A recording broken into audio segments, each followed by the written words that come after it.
Halo, lama ya tidak berjumpa. Gimana bulan ini guys? Sakit? Senang? Atau malah ngebingungin? Silahkan cerita ya di kolom komentar. Jadiin aja, ini tempat aman untuk kalian. Ungkapin batu atau kejanggalan yang tersangkut di hati kalian.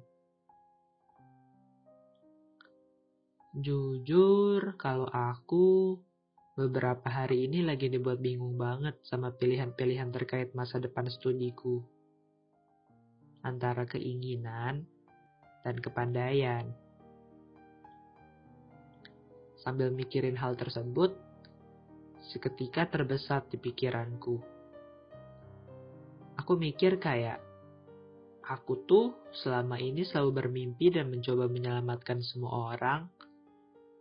Bahkan profesi impianku juga tentang menyelamatkan orang. Tapi saat aku sedih, who comes to me? Siapa yang menyelamatkan aku dari rasa gak enak ini?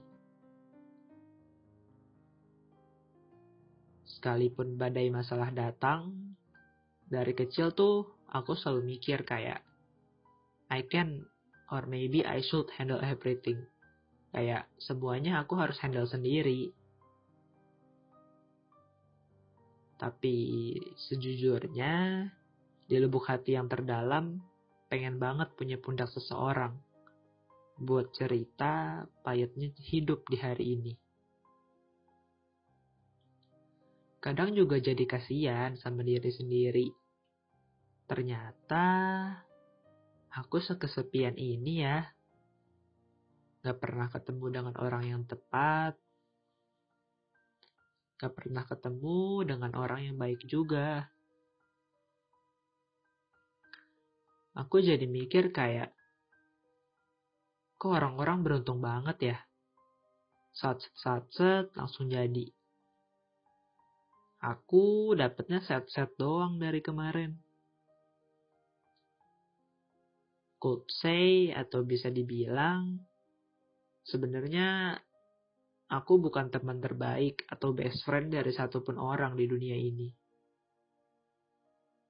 Kalaupun aku lihat-lihat lagi juga, ternyata mau aku segila apapun, kalau aku bandingin ke dunia, aku lihat ke dunia, lihat ruang lingkup teman-temanku, ternyata mereka gak kenapa-napa tuh kalau aku gila juga. Gak ngenalin aku yang lagi gak kenapa-kenapa ini. Oh ternyata emang mau aku sesakit apapun, dunia gak peduli. Ternyata aku sekesepian ini ya. Aku baru sadar. Punya teman seakan gak punya teman. Punya keluarga juga seakan gak punya keluarga.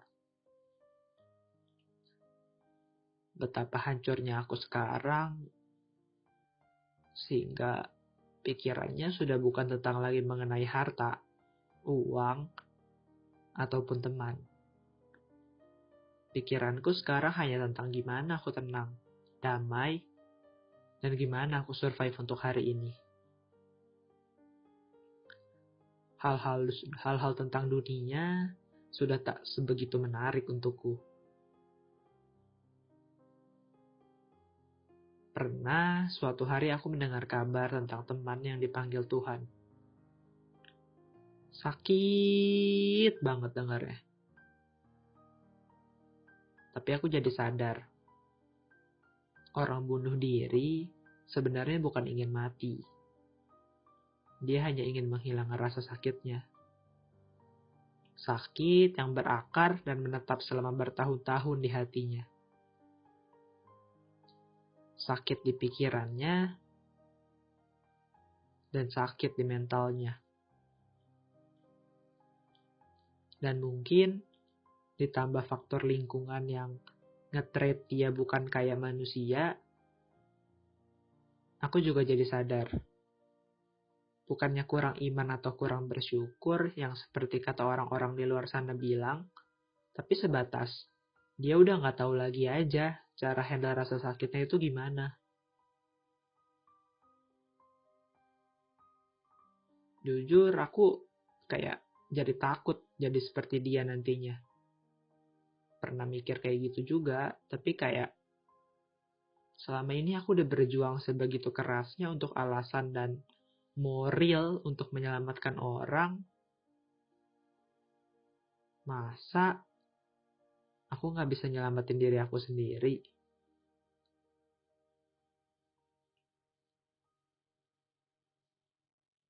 Terkadang, diam adalah cara terbaik untuk nenangin diri sendiri.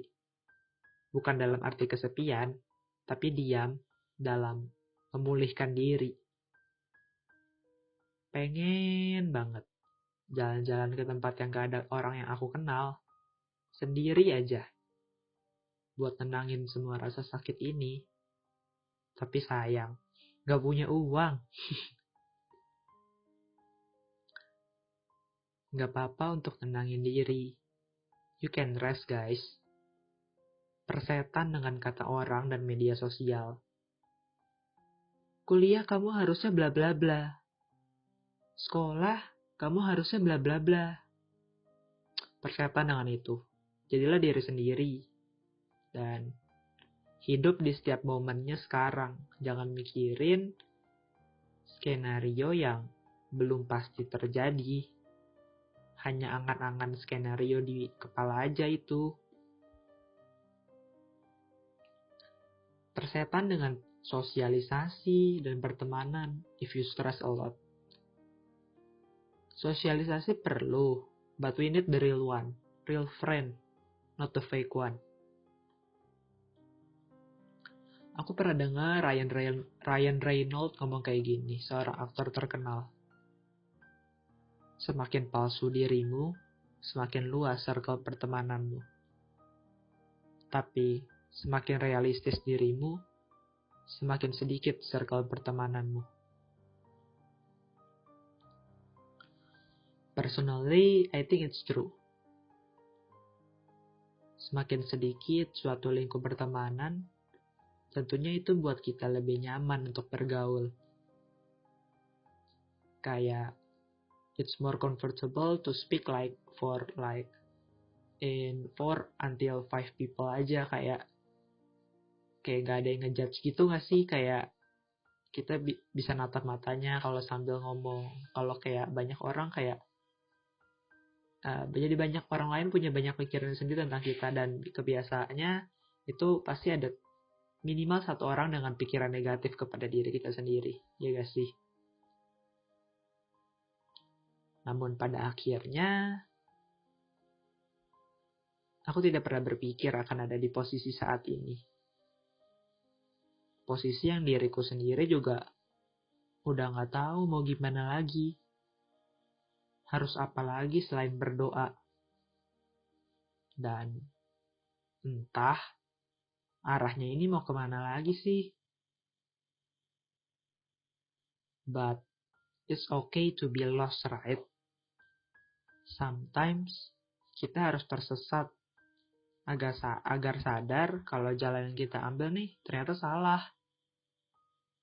Dan kita bisa ngebalikin itu semua di lain kesempatan.